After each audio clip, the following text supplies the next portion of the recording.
Assalamu alaikum. Today we will start the chapter number 5 from 9th class biology, cell cycle. Cell cycle पढ़ने से पहले हम basic concepts clear करेंगे कि जो सेल साइकिल में न्यूक्लियस के अंदर रिएक्शंस होते हैं उनमें कौन से ऑर्गन्स या क्या चीज़ें इन्वॉल्व होती हैं, पहले हम उनको कॉन्सेप्ट क्लियर करेंगे। तो फर्स्ट जो है क्रोमोसोम।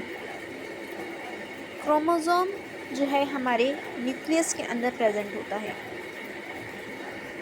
क्रोमोसोम न्यूक्लियस के अंदर प्रेजेंट होते हैं। जो क्रोमोसोम की टर्म है वो फर्स्ट जो है एक एम्ब्रियोलॉजिस्ट थे जर्मन के, जिनका नाम था वॉल्टर फ्लेमिंग। उन्होंने यूज़ की थी या उन्होंने डिस्कवर की थी क्रोमोसोम टर्म। जर्मन एम्ब्रियोलॉजिस्ट थे जिनका नाम था Walther Flemming. When he was examining the rapidly dividing cells of salamander larvae after treating with Perkins aniline, जो वॉल्टर फ्लेमिंग थे उन्होंने क्या देखा कि एक सैलामेंडर लार्वा है। सैलामेंडर जैसे कि फ्रॉग्स होते हैं ना, पानी में और खुश्की पे दोनों पे रहते हैं, इसी तरह सैलामेंडर भी एक एनिमल है, एम्फीबियन है, जो पानी और ज़मीन दोनों पे रहता है। तो उसकी एक स्टेज होती है लार्वा स्टेज। लार्वा उससे कहते हैं अडल्ट। जैसे बटरफ्लाई पूरी बनने से पहले एक छोटी सी इंसेक्ट की तरह लार्वा होता है, फिर बटरफ्लाई बनती है।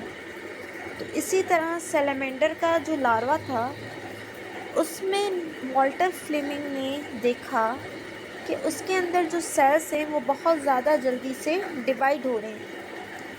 फिर उसने ये ऑब्ज़र्व करने के बाद ये देखा कि एक एनालाइन मीन्स एक डाई कलर यूज़ किया, उसके अंदर डाल दिया, मीन्स उसके सेल्स को कलर लगा दिया, जिसको नाम दिया परकिंस एनालाइन। ये एक डाई है, ये कलर यूज़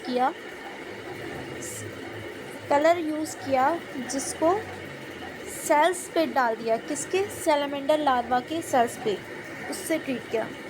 उसके बाद जब उसने अंडर माइक्रोस्कोप उन कलर्स उन सेल्स को देखा जिसके अंदर ये डाई था, जिस पे ये कलर डाला गया था, तो उसने देखा कि क्रोमोसोम्स जो सेल है ना, सेल पे क्रोमोसोम, सेल के अंदर जो क्रोमोसोम्स हैं वो बहुत ज़्यादा डार्क कलर के एज़ कम्पेयर टू बाकी और जो ऑर्गेन्स थे सेल के अंदर। सिंपली अगर कहें कि ये सेल है, सेल को जब के अंदर न्यूक्लियस है और यहाँ पे बाकी ऑर्गेन्स है, तो इस सेल को हमने कलर में डाल दिया।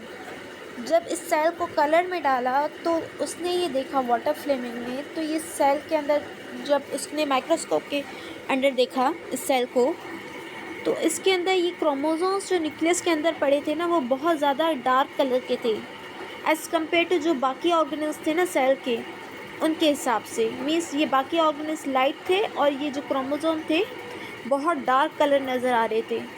तो उसके बाद वॉल्टर फ्लेमिंग ने क्रोमोसोम्स को नाम दिया था कि ये जो है कलर बॉडी है, क्योंकि वो डार्क कलर के नज़र आ रहे थे बाकी ऑर्गेन्स से।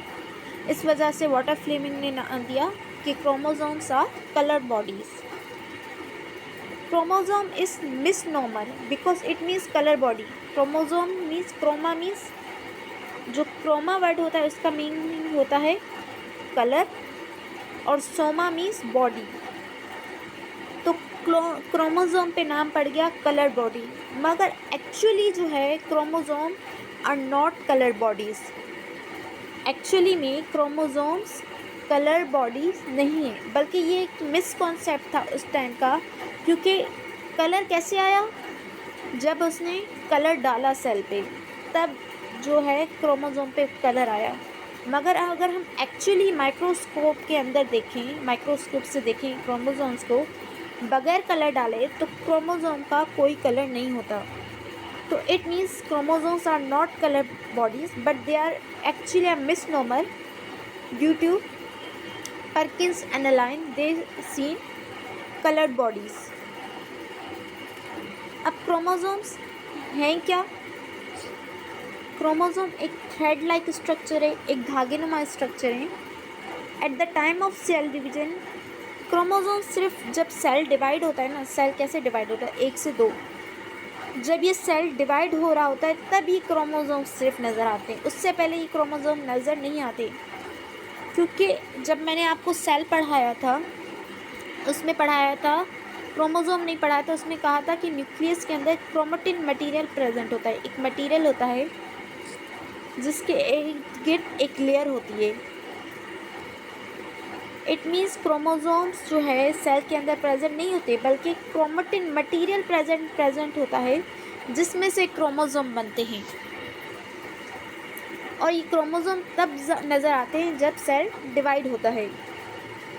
और क्रोमोसोम का एक फिक्स नंबर होता है हर सेल के अंदर, मीन्स हर एक, हम एनिमल्स हैं, प्लांट के अंदर अलग नंबर होगा, कैट के सेल्स के अंदर अलग क्रोमोसोम नंबर होगा, एम्फीबियंस के अंदर अलग नंबर होगा। मीन्स हर एक इंडिविजुअल स्पीशी के अंदर क्रोमोसोम नंबर अलग होता है। जैसे हम ह्यूमंस के अंदर 46 नंबर ऑफ क्रोमोसोम्स है, 46। अगर हम पेयर्स में बनाएं 2-2 करके तो 23 पेयर्स होते हैं क्रोमोसोम्स के ह्यूमंस के अंदर। इसी तरह एम्फीबियंस में अलग होंगे, फिशेस में अलग होंगे, बर्ड्स में अलग होंगे। डिफरेंट नंबर हैं, फिक्स्ड है, पर मीन्स जितने नंबर 46 हम एनिमल्स ह्यूमन के अंदर है, जैसे कि मेल और फीमेल दोनों के अंदर सेम होंगे, तो उतने ही हर मेल के अंदर, उतने ही हर फीमेल के अंदर क्रोमोसोम नंबर 46 ही होंगे।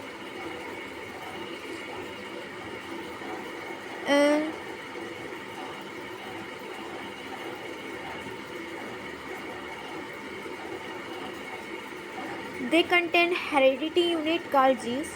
क्रोमोसोम इस तरह का स्ट्रक्चर होता है, इसके अंदर एक हेरिडिटी मटेरियल पाया जाता है जिसको कहते हैं जीन। क्रोमोसोम के अंदर एक हेरिडिटी मटेरियल पाया जाता है जिसको कहते हैं जीन। जीन ही एक ऐसा वाहिद यूनिट है जो एक इंसान से दूसरे इंसान में ट्रांसफ़र होता है। कैसे ट्रांसफ़र होता है? जब वो बॉडी, एनिमल बॉडी डिवाइड होती है या अपने ऑफस्प्रिंग, अपने नस्ल आगे बढ़ाती है, तो उसके अंदर वो जीन्स दाखिल होते हैं। मीन्स जीन्स क्या हैं? हेरिडिटी यूनिट्स हैं। इट मीन्स वो एक इंसान से दूसरे इंसान में मुंतकिल हो रहे हैं। मीन्स पेरेंट्स से ऑफस्प्रिंग कहते हैं बच्चों को, और पेरेंट्स से जो ऑफस्प्रिंग में कैरेक्टर ट्रांसफ़र होते हैं उनको कहते हैं हेरिडिटी कैरेक्टर्स, और वो कौन से होते हैं? जीन्स। क्रोमोसोम्स खुद जो है डीएनए और प्रोटीन से बना है, डीएनए और प्रोटीन से बना है। और इसमें कौन सा बेसिक प्रोटीन है? हिस्टोन। वो भी सिर्फ सेल डिवीज़न के दौरान नज़र आता है। It has 2 parts called centromere. अगर हम क्रोमोसोम की डायग्राम देख लें पहले, लुक एट दिस डायग्राम। ये देखिए, ये सेल है, सेल के अंदर ये न्यूक्लियस है, इसके अंदर ये क्रोमोसोम्स पड़े। अब इस क्रोमोसोम को बाहर निकाल दिया तो ये एक्स शेप्ड है, एक्स शेप, इस तरह की शक्ल के, एक ये आर्म, एक ये आर्म, और एक ये है क्रोमोसोम। अब इस क्रोमोसोम के अंदर डीएनए पड़ा हुआ है, डीएनए हेलिक्स शेप का। क्रोमोसोम के इस पार्ट के अंदर, इस पार्ट मीन्स पूरा ये क्रोमोसोम डीएनए से बना हुआ है।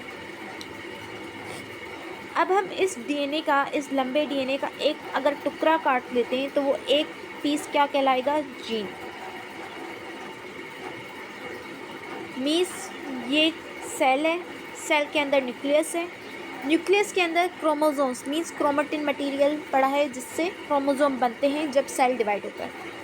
फिर हम इस क्रोमोसोम को अगर माइक्रोस्कोप में देखें तो ये सारा क्रोमोसोम डीएनए से बना होता है। ये सारे धागे होते हैं पूरे डीएनए, जो कि डीएनए होता है। अगर इस बड़े से डीएनए का हम छोटा सा सेगमेंट ले लेते हैं, पीस ले लेते हैं, तो वो कहलाता है जीन। वो कहलाता है जीन, जो कि हेरिडिटी मटेरियल है किसी भी ऑर्गेनिज्म का। नाउ कॉन्सेप्ट इस आपका, आई होप कॉन्सेप्ट क्लियर होगा।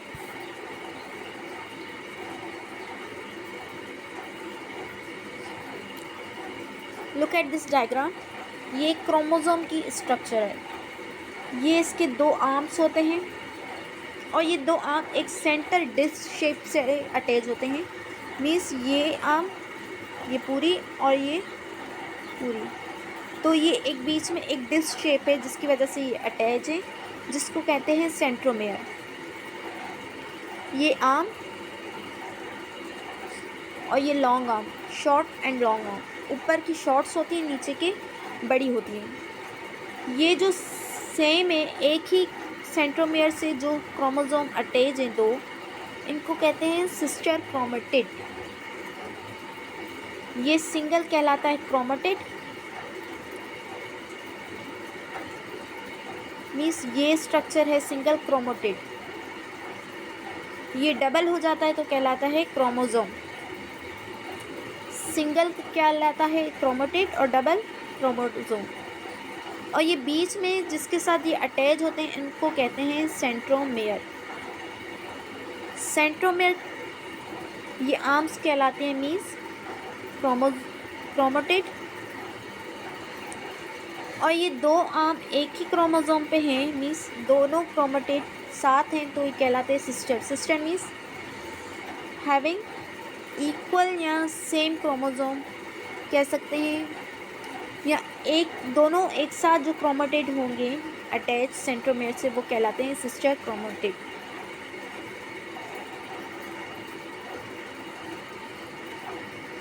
ओके, ये जो लास्ट पार्ट होता है ना क्रोमोसोम का, इसको कहते हैं telomere. Telomere, centromere is a disc shape और क्रोमेटिड्स आर आर्म्स। अब क्रोमोसोम्स की डिफरेंट टाइप्स होती हैं depending on the position of centromere. ये जो सेंट्रोमेयर था इसके अंदर डिस्क शेप, जिसकी वजह से ये क्रोमेटिड हैं, ये दोनों क्रोमेटिड अटैच हैं। इसकी पोजीशन डिफरेंट होती है, समटाइम ये ऊपर होता है, समटाइम नीचे होता है, समटाइम सेंटर पे होता है। तो उस पोजीशन के हिसाब से इसकी डिफरेंट टाइप्स है। Metacentric, when chromosome with equal arms, जब आर्म्स दोनों की बराबर होंगी, सी, ये मेटासेंट्रिक है। अब ये सेंट्रोमेयर इसका सेंटर पे है और ये दोनों आर्म्स इक्वल हैं। ऊपर वाली तो ऑब्वियसली छोटी होगी एज कम्पेयर टू लोअर, तो ये है मेटासेंट्रिक। सेकेंड है सब मेटासेंट्रिक, क्रोमोसोम विथ अनइक्वल, ये अनइक्वल है, अनइक्वल क्रोमेटिड, अनइक्वल क्रोमेटिड। ये देखिए, ये ऊपर वाली कुछ ज़्यादा ही छोटी हो गई और नीचे वाली बड़ी हो गई, मीन्स अब ये इक्वल नहीं है। तो ऐसी स्टेट को हम कहते हैं सब मेटासेंट्रिक। एक्रोसेंट्रिक और सब telocentric, it is road like chromosome with one arm very small and one arm very long. The centromere is subterminal. इसमें क्या होगा कि ये सेंट्रोमेयर बहुत ज़्यादा ऊपर चला जाएगा, जिस वजह से एक आर्म बहुत ज़्यादा शॉर्ट हो जाएगी और दूसरी आर्म बहुत ज़्यादा लॉन्ग हो जाएगी। तो ऐसी स्टेट को हम कहते हैं एक्रोसेंट्रिक, लाइक अ आई। एक्रो मीन्स कहते हैं आई की तरह।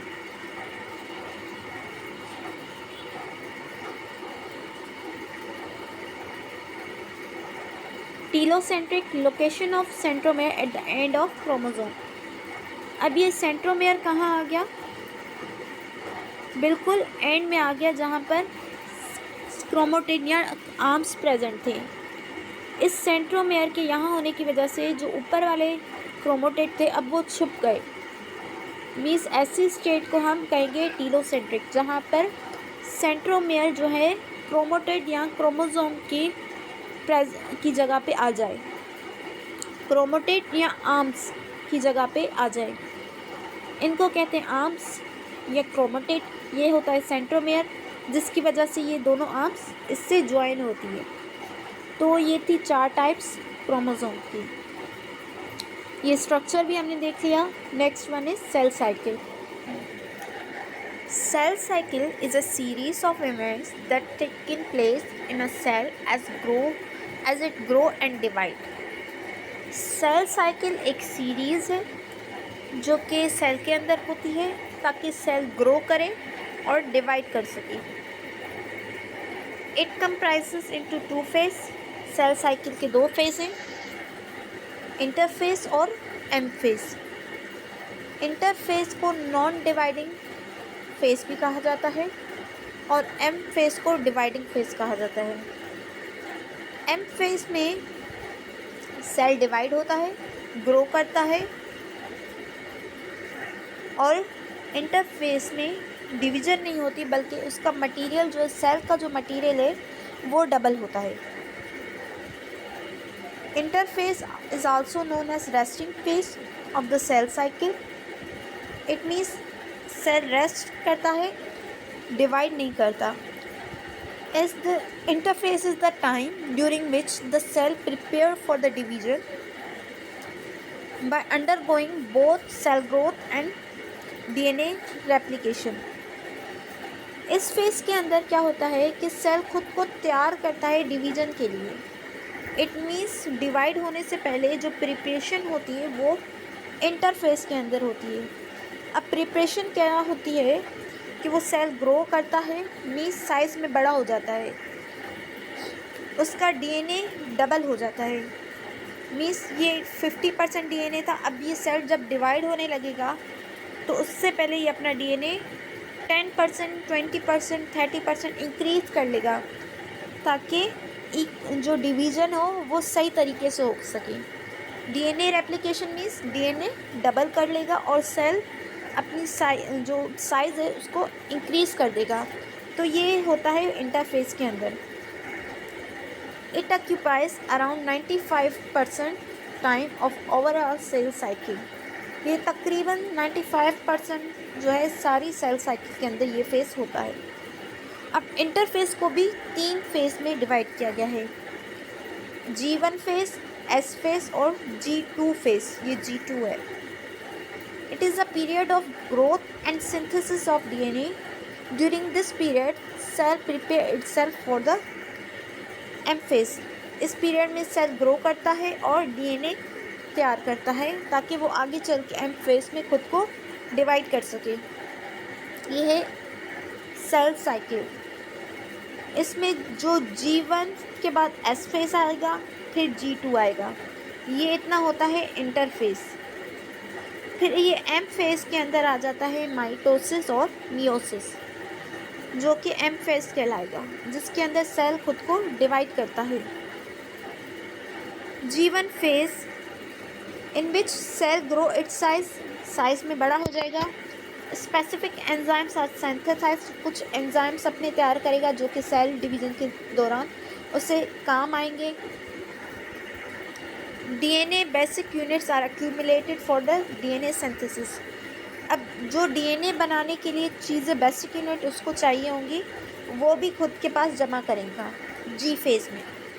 Eight a point in G the cell में enter into a phase called G naught phase. अब जी फेज में जब सेल एंटर हो गया, मीन्स सेल ने अपनी साइज़ बढ़ा दी, अपना डीएनए बनाने के लिए कुछ सामान जो बेसिक यूनिट उसको चाहिए वो जमा कर लिए, तो उसके बाद एक फेज़ ऐसा आ जाता है जिसके बाद सेल रुक जाता है. सेल रुक जाता है साइकिल में, वो डिवाइड नहीं होना चाहता. कुछ ऐसी कंडीशंस आ जाती हैं जैसे कोई डिजीज़ वगैरह हो जाती है या पिछले सेल में कोई ख़राबी आ जाती है, तो सेल खुद को डिवाइड होने से रोक देता है. जहाँ पर जी सेल फेज़ के बाद, तो उस फेज़ को कहते हैं जी नॉट फेज़, जहाँ पर सेल साइकिल स्टॉप हो जाती है, सेल आगे डिवाइड नहीं होता. It remain.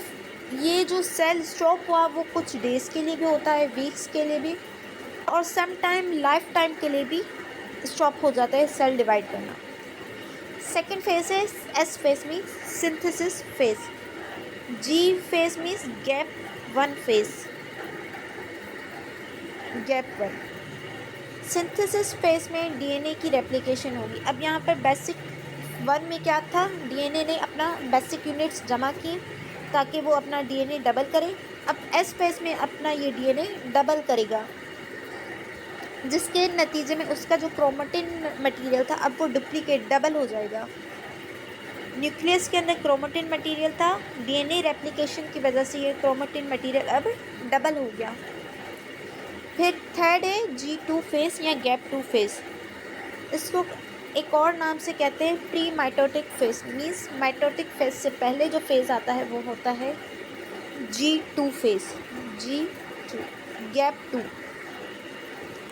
इसमें क्या होगा, सेल ग्रोथ करेगा साइज में, उसके ऑर्गेनल्स बढ़ेंगे नंबर में और एंजाइम्स भी बढ़ेंगे जो उसको ज़रूरत होगी सेल डिवीजन में, और ख़ुद को अब तैयार कर लेगा कम्प्लीटली नेक्स्ट फेज में। इसके बाद है एम फेज। ये तकरीबन सारे यूकैरियोटिक सेल्स में हो जाता है।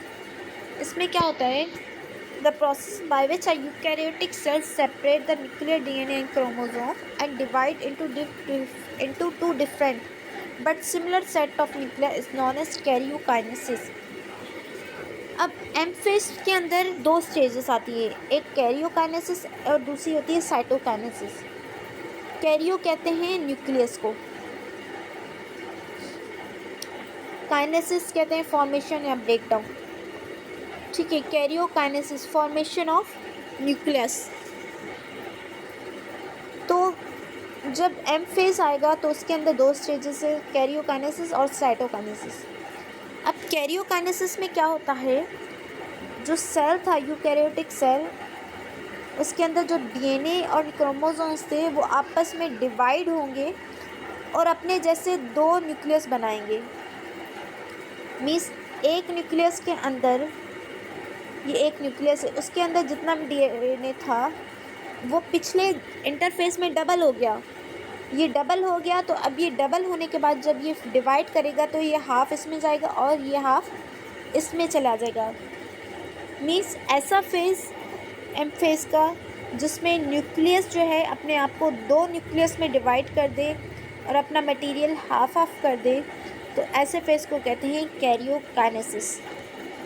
मगर ये जो रिज़ल्ट में दो न्यूक्लियस या न्यूक्लिया बने, ये सेम एग्जिटिस अपने पेरेंट जैसे ही होंगे। इनके अंदर भी सेम अमाउंट ऑफ न्यूक्लियस होगा, क्रोमोसोम और डीएनए होगा, और इसके अंदर भी सेम होगा। सेकेंड है साइटोकाइनेसिस। अब ऐसा फेज सेल डिवीज़न का जिसमें सेल का जो साइटोप्लाज्म है वो हाफ हाफ होकर दो सेल्स बनाए। मीन्स साइटोकाइनेसिस तो एंड में होता है जब सेल दो न्यूक्लियस में बट गया, जब एक न्यूक्लियस दो न्यूक्लियस में बन गया। अब उसके बाद होता है कि सेल का जो साइटोप्लाज्म है, मीन्स उसके अंदर जो ऑर्गेनल्स हैं, माइटोकॉन्ड्रिया, गोल्जी बॉडी, अब ये भी हाफ हाफ हो जाए। तो ऐसे फेज़ को जिसमें साइटोप्लाज्म सेल का डिवाइड हो जाए दो में, उसको कहते हैं साइटोकाइनेसिस। और ये कब होता है, जब माइटोसिस एंड होने वाली होती है।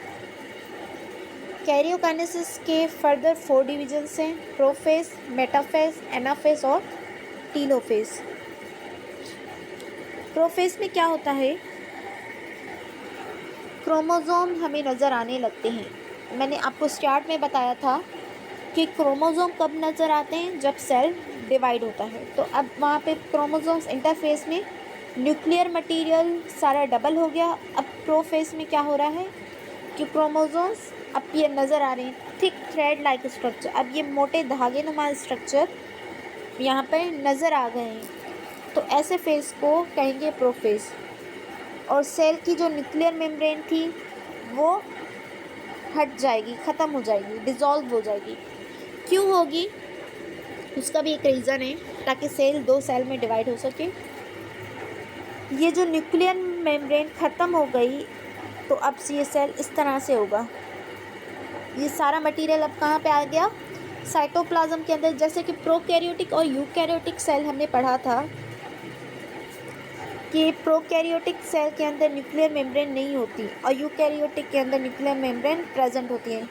ये भी ऐसी स्टेज जाती है जहाँ पर न्यूक्लियर मेम्ब्रेन न्यूक्लियस की ख़त्म हो जाती है और क्रोमोसोम्स अपीयर हो जाते हैं। मूवमेंट ऑफ सेंट्रोमियर, ये देखें इस फिगर में पहले, ये न्यूक्लियर मेम्ब्रेन, ये क्रोमोसोम्स अपीयर हो गए, ये न्यूक्लियर मेम्ब्रेन अब टूट रही है, ये देखें और जो ये सेंट्रोमियर साइटोप्लाज्म के अंदर पड़े थे, ये सेंट्रोमियर में कन्वर्ट हो जाएंगे। सॉरी, ये जो बाह्य सेल के सेंट्रोमियर्स होते हैं, इसमें से फाइबर्स निकलने शुरू हो जाएंगे। फाइबर्स कहते हैं धागों को। ये सेंट्रोमियर सेल कहाँ पे पड़े हैं? साइटोप्लाज्म के अंदर। जब ये न्यूक्लियर मेम्ब्रेन टूट जाएगी तो ये क्रोमोसोम भी कहाँ आ जाएंगे? साइटोप्लाज्म के अंदर। तीन चीज़ें यहाँ पे हो गई, क्रोमोसोम्स अपीयर हो गए, सॉरी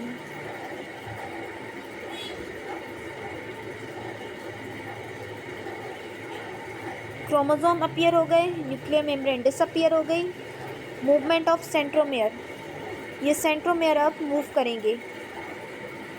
ये मूव कैसे करेंगे? ये पहले ऐसे ही पड़े थे सेल के अंदर।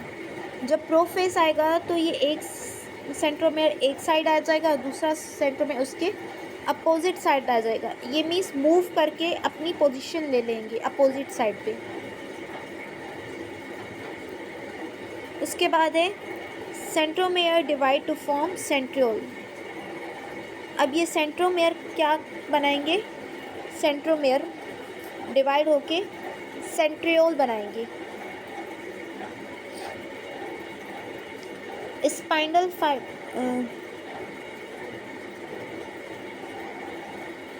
जो स्पाइंडल फाइबर्स अपीयर होंगे और each move toward opposite pole. ये जो फाइबर्स नज़र आ रहे हैं ना, अब इस सेंट्रियोल से ये फाइबर्स धागे निकलेंगे और ये खुद को अपोजिट पोल्स पे अरेंज करेंगे। मीन्स एक अगर यहाँ होगा तो एक यहाँ पे आ जाएगा। अब ये अपने फाइबर्स निकालेंगे। तो ये सब होता है प्रोफेज के अंदर। इसके बाद आ जाएगा metaphase. Chromosome arrange at the equator of spindle fibre. ये जो फाइबर्स निकले थे ना सेंट्रियोल से, ये वाले, ये अटैच हो जाएंगे सेंट्रोमियर से। ये सेंट्रोमियर था ना सेंटर वाला। दो क्रोमोसोम्स आपस में कैसे अटैच होते हैं? सेंट्रोमियर से। इस सेंट्रोमियर से ये थ्रेड अटैच हो जाएगा। ये देखें, ये जो अटैच हो रहे हैं यहाँ पे, वो सेल के सेंटर पे अटैच होंगे। ये अटैच कहाँ होंगे? सेल के सेंटर पे अटैच होंगे। मेटा कहते हैं हाफ को। मीन्स जब ये क्रोमोसोम सेल के सेंटर पे आ जाएं और खुद को इस फाइबर्स के साथ अटैच कर दें तो इस स्टेज को कहते हैं मेटाफेज। थर्ड स्टेज है anaphase. Centromere divide and chromosome of each chromatid of each chromosome separate and move toward opposite pole. अब फोर्थ में क्या होगा कि जो डबल थे अब ये सिंगल हो जाएंगे। मीन्स एक साइड हो जाएगी और दूसरी साइड। और ये जो सेंट्रोमियर था वो भी सेपरेट हो जाएंगे, जिसकी वजह से ये दो अटैच थे आपस में, ये अब अलग अलग हो जाएंगे। अलग क्यों होंगे? क्योंकि ये अब फाइबर्स के साथ अटैच थे। ये फाइबर्स अब अपनी जगह पे वापस जा रहे हैं जब, तो साथ में इन क्रोमेटिड्स को भी लेके जा रहे हैं। जब ये क्रोमेटिड्स अपने पोल्स पे, मतलब कि ये सेपरेट हो जाएं और पोल्स के ऊपर जाने लगें, तो इस फेज़ को कहते हैं एनाफेज। जब ये क्रोमेटिड्स कहते हैं आर्म्स को, सिंगल आर्म। जब ये क्रोमेटिड्स सेपरेट हो जाएं और अपने पोल्स पे मीन्स एक अलग अलग अपोजिट डायरेक्शन में जाने लगे, तो इस फेज़ को कहते हैं एनाफेज। लास्ट है टीलोफेज। अब प्रोफेज में जो आपने चीज़ें पढ़ी थी इसके अपोजिट होता है टीलोफेज। कैसे? उसमें क्या बने थे? क्रोमोसोम्स। अब इसमें क्रोमोसोम से वापस क्या बनेगा? क्रोमेटिड। क्रोमेटिन। ये क्रोमेटिन है। क्रोमेटिन मटेरियल वापस बन जाएगा क्रोमोसोम से। Chromosomes reach to opposite pole, ये जो क्रोमोसोम थे वो अपोजिट पोल पे अब पहुंच गए। न्यूक्लियर मेम्ब्रेन वापस आ जाएगी, न्यूक्लियोलस भी वापस आ जाएगा। जो न्यूक्लियस के अंदर एक और बॉडी होती है न्यूक्लियोलस, जो आपको सेल में पढ़ाई थी मैंने। स्पाइंडल फाइबर्स, एनाफेस के अंदर ये हुआ था कि सेंट्रोमियर जो है वो डिवाइड हो गया था और क्रोमेटिड्स जो हैं अब सेपरेट हो गए थे और अपोजिट पोल में जा रहे थे। सी इन दिस डायग्राम, ये जो क्रोमेटिड्स हैं वो अपने अपने एक एक क्रोमोसोम्स अलग हो गए, डबल थे अब ये सिंगल हो गए और ये अलग अलग अब पोल्स में जा रहे हैं। पोल्स में क्यों जा रहे हैं? क्योंकि अब ये सेल डिवाइड होने जा रहा है। ये जो थ्रेड निकले थे ये इनको अपोजिट पोल्स में लेके जा रहे हैं। तो इस स्टेज को हम कहते हैं एनाफेस, जिसमें ये जो सेंट्रोमेयर था वो डिवाइड हो रहा था और क्रोमेटिड भी डिवाइड हो रहे थे। लास्ट स्टेज है telophase, it is opposite to prophase. जो आपने प्रोफेस में फर्स्ट स्टेज पढ़ी थी, जो स्टेप्स पढ़े थे वही सारे अब वापस रिवर्स होते हैं टीलोफेस में। इट मीन्स ये जो क्रोमोसोम्स हमें प्रोफेस में नज़र आ रहे थे अब ये वापस दोबारा क्रोमेटिन मटेरियल में चेंज हो जाएंगे। ये मिस्टेक है यहाँ पे, क्रोमेटिड नहीं है, क्रोमेटिन मटेरियल है। और ये क्रोमोसोम्स अपने अपोजिट पोल पे चले जाएंगे, मीन्स ये जा रहे थे अब यहाँ पर ये पहुँच जाएंगे लास्ट में। न्यूक्लियर मेम्ब्रेन वापस आ जाएगी जो टूट गई थी प्रोफेस में। न्यूक्लियोलस भी वापस आ जाएगा जो कि एक बॉडी होती है सेल के अंदर, न्यूक्लियस के अंदर। स्पाइंडल फाइबर्स जो निकले थे, ये फाइबर्स निकले थे सेंट्रियोल से, ये भी गायब हो जाएंगे अब। सेंट्रियोल्स टर्न टू सेंट्रोम्स, ये जो सेंट्रियोल आए थे सेंट्रोसोम से ये भी वापस साइटोप्लाज्म में चले जाएंगे और ये सेंट्रियोल्स वापस सेंट्रोसोम में तब्दील हो जाएंगे। As the result two daughter nuclear are formed. जब ये न्यूक्लियर मेम्ब्रेन दोनों के इर्द गिर्द बन जाएगी तो दो न्यूक्लियस या दो डॉटर न्यूक्लियाई बन जाएंगे। Last one is cytokinesis. जब दो न्यूक्लियस बन गए तो अब क्या होगा कि अब ये बीच में ब्रेक आएगा साइटोप्लाज्म के अंदर। उसके बाद ये सेल जो है दो सेल्स में चेंज हो जाएगा, मीन्स डिवाइड हो जाएगा। जब साइटोप्लाज्म डिवाइड हो जाए दो डॉटर सेल्स में तो उसको हम कहते हैं साइटोकाइनेसिस। ये है टीलोफेस की डायग्राम। इसमें आप देखें कि ये दो न्यूक्लियस बन गए, अब ये न्यूक्लियोलस भी आ गया, क्रोमेटिन मटेरियल अब नज़र आ रहा है।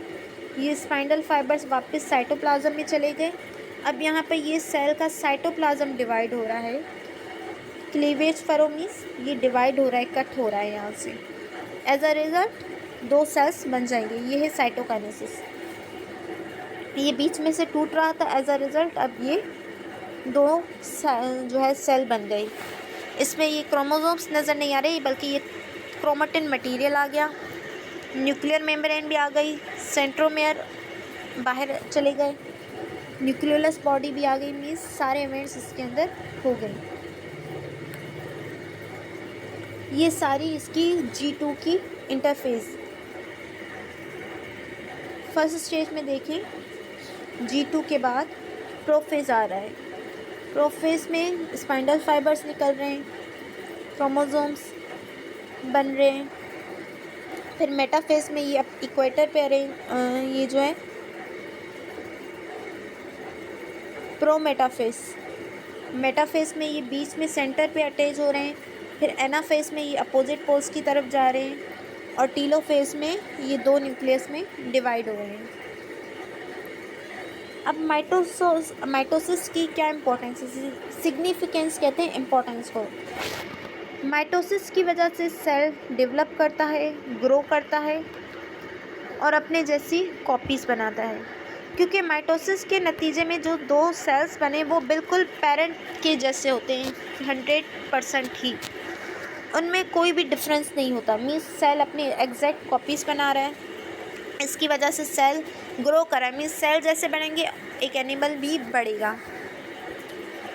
With few exception, all kind of asexual reproduction and vegetative propagation taking place by mitosis. जो एसेक्सुअल रिप्रोडक्शन होती है या वेजिटेटिव प्रोपोगेशन होती है वो सारी माइटोसिस की वजह से होती है. The production of new somatic cells, जो हमारे बॉडी के अंदर सेल्स न्यू बन रहे हैं वो भी माइटोसिस की वजह से बन रहे हैं, जैसे कि रेड ब्लड सेल्स, वो माइटोसिस पे डिपेंडिंग. अब कोई हमारे कट लग गया, कोई ज़ख़म हो गया, वहाँ से वो सेल्स उधड़ गए, निकल गए, जैसे वियर हो गए, तो अब उनकी जगह न्यू सेल्स आएंगे, वो भी माइटोसिस की वजह से आएंगे. किसी इंजरी में कोई पार्ट कट हो गया, वहाँ पे जो सेल्स आएंगे वो भी माइटोसिस की वजह से आएंगे. With an organism is also dependent upon the mitotic division. Means हमारी जो बॉडी सारी माइटोसिस डिवीजन पे ही डिपेंड करती है. नेक्स्ट है नेक्रोसिस. नेक्रोसिस क्या है? ये एक किस्म की सेल डेथ होती है जिसमें सेल मर जाता है ड्यू टू एक्सटर्नल फैक्टर्स. किसी भी बाहर के फैक्टर की वजह से जब सेल की डेथ हो जाती है तो उसको हम कहते हैं नेक्रोसिस. जैसे कि इन्फेक्शन हो गया, टॉक्सिन्स हमारे बॉडी में आ जाए, ट्यूमर हो जाए या एक्सीडेंटल डेथ हो जाए, तो उस वजह से जो एक्सटर्नल फैक्टर्स की वजह से सेल की डेथ हो जाती है उसको कहते हैं नेक्रोसिस. नेक्स्ट टर्म है apoptosis. Apoptosis. It is also known as self destruction. अब नेक्रोसिस और एपोप्टोसिस में क्या डिफरेंस है? जब सेल की डेथ एक्सटर्नल बाहर के फैक्टर की वजह से हो जाए तो नेक्रोसिस कहलाती है, और जब सेल खुद अपनी डेथ कॉज करे तो उसको हम कहते हैं एपोप्टोसिस या सेल्फ डिस्ट्रक्शन या ऑटोफेगी. ऑटोफेगी मीन्स सेल खुद ही खा ले, या एक प्रोग्राम सेल डेथ होती है. It is a program change which lead to sequence of physical changes in cell by which cell commit suicide is known as apoptosis. जैसे कि फॉर एग्जांपल हमारी बॉडी के अंदर वायरस घुस आया, अब उसने किसी भी एक सेल पे अटैक कर दिया, अब वो सेल इन्फेक्टेड हो गया, मीन्स अब ये वायरस दूसरे सेल को भी अटैक करेगा. तो जब वो दूसरे सेल को अटैक करेगा तो उस सेल क्या करेगा, वो जब तक वायरस दूसरे सेल को अटैक करे उससे पहले उसी खुद की डेथ कॉज करेगा, ताकि वो जो वायरस है दूसरे सेल तक ना फैल सके. तो इस तरह की डेथ को हम कहते हैं एपोप्टोसिस, जिसमें सेल अपनी खुद प्रोग्राम डेथ करवाए. नेक्स्ट है मियोसिस. पहले हमने कहा था माइटोसिस, जिसमें जो सेल्स जो डिवाइड होते हैं वो इक्वल नंबर में होते हैं. मियोसिस में क्या होता है? It is a type of cell division that reduce the number of chromosome in parent cell by half and produce 4 gamete cell. ऐसी सेल डिवीजन जिसमें क्रोमोसोम नंबर हाफ हो जाए. फॉर एग्जांपल ह्यूमन के अंदर 46 है, ये हाफ होके कितने बनेंगे? 23. मीन्स ऐसी सेल डिवीजन जिसमें क्रोमोसोम नंबर हाफ हो जाए और एक सेल से 4 सेल बने, 4 सेल्स बने, तो ऐसी जो डिवीजन होती है उसको हम मियोसिस कहते हैं, जिसके नतीजे में 4 गैमेट सेल बने और क्रोमोसोम नंबर हाफ हो जाए. This process is required to produce egg and sperm for sexual reproduction. अब ये डिवीज़न कहाँ पे होती है? ये एग और स्पर्म के अंदर होती है. स्पर्म सेल्स, एग होते हैं फीमेल के अंदर और स्पर्म सेल्स होते हैं मेल के अंदर. तो ऐसी रिप्रोडक्शन को हम कहते हैं मियोसिस, सेक्सुअल रिप्रोडक्शन, जिसमें हाफ जो क्रोमोसोम नंबर पेरेंट्स से आए, मदर साइड से आए, और हाफ फादर साइड से आए. जब ये एम मदर साइड, पी कहते हैं पेरेंटल और एम कहते हैं मैटरनल और पेरेंटल, मीन्स एक मदर से आएगा एक फादर से आएगा. जब ये डिवीज़न होकर हाफ आ जाते हैं तो जब ये आपस में मिलते हैं तो टोटल कितने बन जाएंगे? 23 और 23 46. फिर ये नंबर कांस्टेंट हो जाता है. इट मीन्स हाफ मदर से आए हाफ फादर से आए. जब ये दोनों आपस में मिले तो टोटल इक्वल हो जाएंगे, जितने एक ह्यूमन को नीड होती है या एक कांस्टेंट नंबर ह्यूमन का, वो वैसा सेम आ जाएगा। वो सेम क्यों आया? क्योंकि मियोसिस की वजह से वो क्रोमोसोम नंबर हाफ हो गया। उस हाफ के बाद जब वो फर्टिलाइजेशन हुई, मीन्स वो दोनों सेल्स मिले हाफ वाले, यूनाइट हुए। When a sperm and egg unite to form a single cell, जब ये एक सेल बने, the number of chromosome is restored, means वापस वही नंबर आ जाएगा उसके ऑफस्प्रिंग के अंदर। मियोसिस को दो स्टेजेस में डिवाइड किया गया है, मियोसिस 1 और meiosis 2।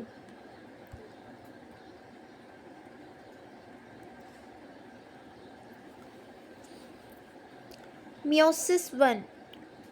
In meiosis 1, a pair of homologous chromosomes separate and the diploid cell gets reduced to half stage. अब 1 में क्या होता है कि जो होमोलोगस क्रोमोसोम्स मीन्स एक जैसे ये क्रोमोसोम, तो होमोलोगस मीन्स सिस्टर क्रोमेटिड, ये जो पेयर था ये हाफ हाफ हो जाएंगे। हाफ होने के बाद जो डिप्लॉयड डबल थे वो हैप्लॉयड हो जाएंगे, मीन्स ये डबल थे, डिप्लॉयड कहते हैं डबल थे, अब ये सिंगल हाफ हाफ हो जाएंगे मियोसिस 1 में। मियोसिस 1 को भी 5 स्टेज में डिवाइड किया गया है, जिसमें से फर्स्ट है prophase 1, second metaphase 1, third is anaphase 1 and fourth one is telophase 1। उसके बाद आ जाती है साइटोकाइनेसिस। ये चारों स्टेज कैरियोकाइनेसिस में थे, आपको माइटोसिस में ही पढ़ाया था मैंने। फिर जो ये प्रोफेज 1 है इसकी 5 स्टेजेस से leptotene, zygotene, pachytene, diplotene and diakinesis. Leptotene क्या होती है? ये इनिशिएशन होती है क्रोमोसोम्स की। Condensation taking place, it comprise to composite form. इसमें क्या होता है कि जो क्रोमोसोम्स होते हैं कंडेंस्ड हो जाते हैं और ये स्टार्टिंग स्टेज होती है मियोसिस 1 की। ये देखें, ये कंडेंस होना स्टार्ट हो रहे हैं अब, मीन्स वो पहले क्रोमेटिन मटेरियल था, अब ये लेप्टोटीन जब प्रोफेज 1 में आ जाएगी तो ये कंडेंस ये होंगे और क्रोमोसोम की शक्ल में आने लगेंगे। सेकंड है जाइगोटीन। इसमें क्या होगा कि जो होमोलोगस पेयर्स थे, होमोलोगस पेयर्स मीन्स ये जो पेयर्स थे 4-4 की शक्ल में, विच कम फ्रॉम द मदर। अब ये एक पेयर आ गया मदर की साइड से और दूसरा पेयर आ गया फादर की साइड से।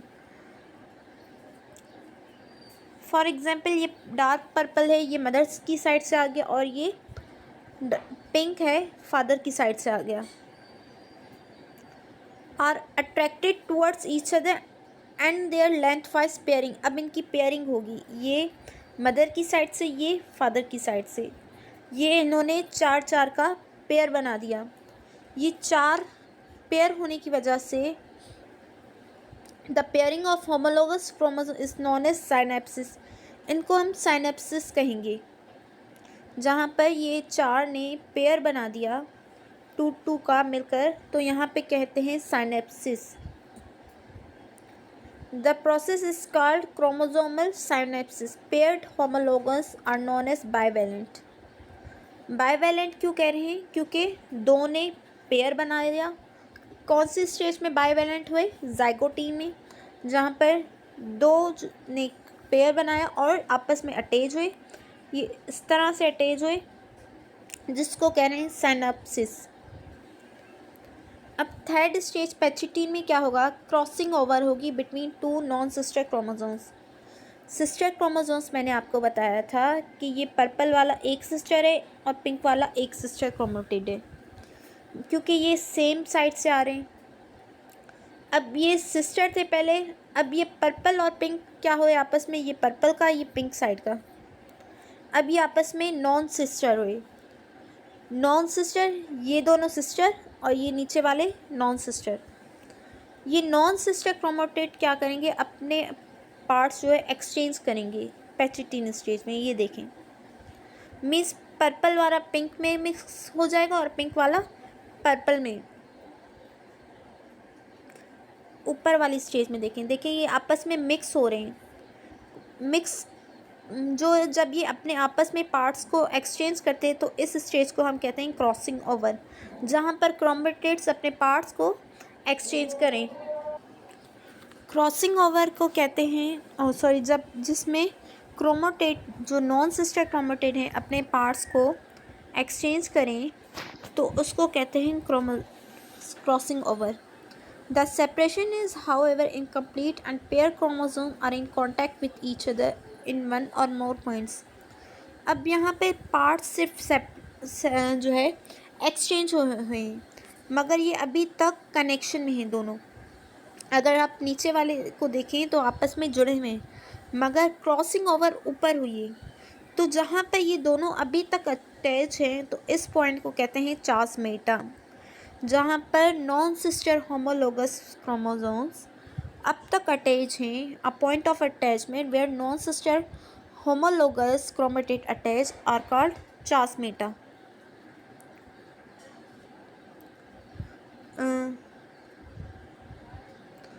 Is known as chasmata. Each bivalent is composed of 4 chromatid and therefore known as bivalent tetrad. अब यहाँ पर chromatid काउंट करें कितने 1 2 3 और 4, 2 पर्पल के और 2 पिंक के। chromatid कहते हैं सिंगल आर्म्स को। ये फर्स्ट स्लाइड्स में पढ़ाई थी मैंने आपको। क्रोमेटेड ये सिंगल आर्म, 2 इसके और 2 इसके, कितने हुए 4 को कहते हैं टेट्राड। टेट्राड क्रोमेटेड है और को इसके 2 पेयर्स के हैं तो बाइवैलेंट टेट्राड। जब 2 ग्रुप्स के या 2 क्रोमेटेड के 4 क्रोमेटेड हैं तो उनको कहते हैं bivalent tetrad, means 4 chromatids and 2 chromosomes. Next, fourth stage is diplotin, in which homologous chromosomes exchange their parts of chromatid at chasmata. अब यहाँ पर पार्ट्स की एक्सचेंजिंग हो जाएगी जहाँ पर चास्मेटा बना हुआ था। मीन्स इस स्टेज में देखें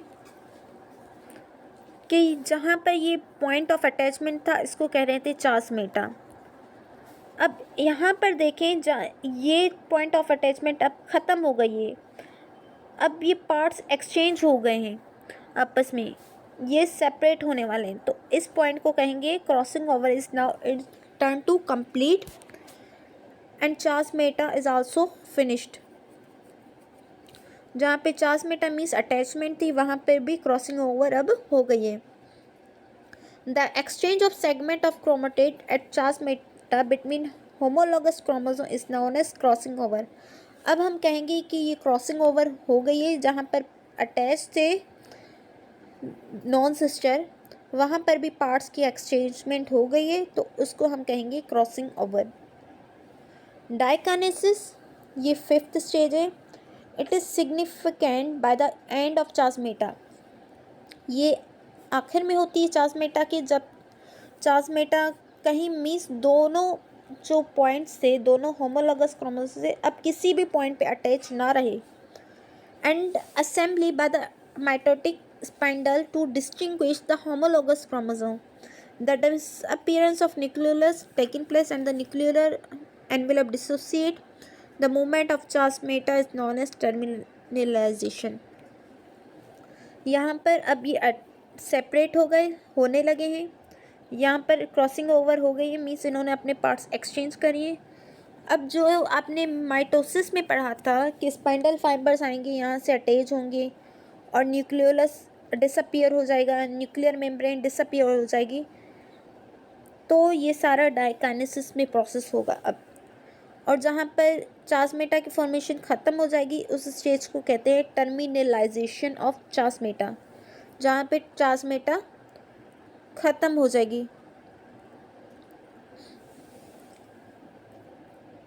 ये भी इसी की स्टेजेस है। लेप्टोटीन में ये क्रोमेटिन मटेरियल क्रोमोसोम में तब्दील हुआ, फिर इन्होंने पेयर बनाए कॉम्प्लेक्स, फिर ये पैचिटीन में एक्सचेंज कर रहे हैं, डिप्लोटीन में क्रॉसिंग ओवर हो रही है, टेट्राड बना रहे, डाइकाइनेसिस में अब ये सेपरेट होंगे।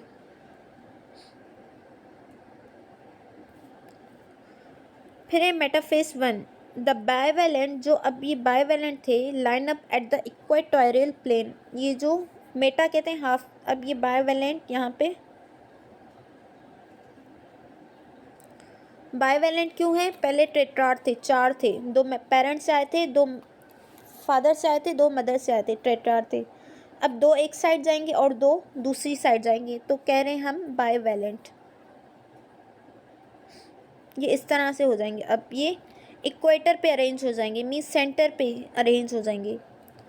The centromere of each chromosome attach with same fibre of spindle, अब ये अटैच हो रहे हैं, ये फाइबर से अटैच हो जाएंगे सेंट्रोमियर से। एनाफेज में यही होगा कि बाइवेलेंट, अब ये 4 थे, टेट्राड की शक्ल में थे, अब ये अलग अलग हो जाएंगे। सी, ये प्रोफेज था, फिर ये मेटाफेज में ये टेट्राड थे जिसको बाइवेलेंट कहा गया, ये अलग हो रहे हैं और अरेंज हो गए बीच में। एनाफेज में अब ये सिंगल होके अपने पोस्ट की तरफ जा रहे हैं और टेलोफेज में अपने पोस्ट की तरफ जाकर न्यूक्लियर मेम्ब्रेन डेवलप करके 2 न्यूक्लियस बनाए। मीन्स ये तीनों स्टेज तो सेम है जो आपने माइटोसिस में पढ़ी, सिर्फ डिफरेंट क्या है, प्रोफेज। एनाफेज में यही है कि 2 क्रोमोसोम्स जो अटैच से बाइवेलेंट से सेपरेट हुए और अपने अपोजिट पोल भी जा रहे हैं। The sister chromatid are attach to each other, actual reduction occurred at this stage. अब रिडक्शन मीन्स हाफ कहाँ पे हो रहे हैं, एनाफेज पे हो रहे हैं। जब ये डबल होके सिंगल हो रहे हैं, हाफ रिडक्शन यहाँ पे हो रही है एनाफेज में, जहाँ पर टेट्राड से सिंगल हो रहे हैं, हाफ हो रहे हैं। Actual number of reduction anaphase में हो रही है। Telophase, the nuclear membrane reappear, nuclear membrane आ जाएगी और क्रोमोसोम्स फिर से कॉइलिंग हो जाएंगे, न्यूक्लियोलस भी दोबारा आ जाएगा और 2 डॉटर न्यूक्लियाई बन जाएंगे। इंटरफेज, अब कुछ मियोसिस में क्या होता है कि मियोसिस 1 होने के बाद इंटरफेज आ जाता है, साइटोकाइनेसिस नहीं हो सकता। इसमें क्या होता है कि ये सेम तो होता है पहले वाले इंटरफेज की तरह, मगर ये शॉर्ट होता है और डिफरेंट इसमें इस वजह से होता है कि इसमें डीएनए की रेप्लिकेशन नहीं होती। अगर क्वेश्चन आ जाए कि how interface, normal interface is different from meiosis 1 interface, meiosis 1, तो इंटरफेस जो मियोसिस 1 के बाद हो रहा है उसमें डीएनए की रेप्लिकेशन नहीं होती और वो शॉर्ट होता है। ओके,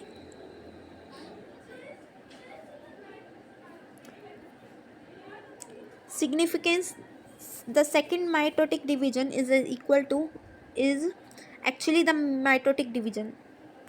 जो मियोसिस 2 है ना वो सारी माइटोसिस ही है, जो आपने माइटोसिस में पढ़ा कि जो है न्यूक्लियर मेम्ब्रेन डिसअपियर हो रही है, न्यूक्लियोलस डिसअपियर हो रहा है और इसके अलावा क्रोमोसोम्स अपीयर हो रहे हैं प्रोफेज में, फिर वो स्पेंडल फाइबर्स निकल रहे हैं सेंट्रियोल से, फिर मेटाफेज में वो इक्वेटर पे अरेंज हो रहे हैं, एनाफेज में वो अपोजिट पोल्स की तरफ जा रहे हैं, फिर टीलोफेज में 2 न्यूक्लियस बन रहे हैं।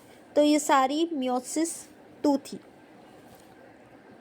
अब सिग्निफिकेंस मीन्स इम्पोर्टेंस क्या है, it maintain chromosome number constant, ये क्रोमोसोम नंबर को मेंटेन कर रहा है। कैसे, क्योंकि हाफ जब मदर से आ रहे हैं, हाफ फादर से आ रहे हैं, जब ये आपस में मिलके एक सेल बना रहे हैं तो वो क्रोमोसोम नंबर वैसा ही सेम रह रहा है जनरेशन टू जनरेशन।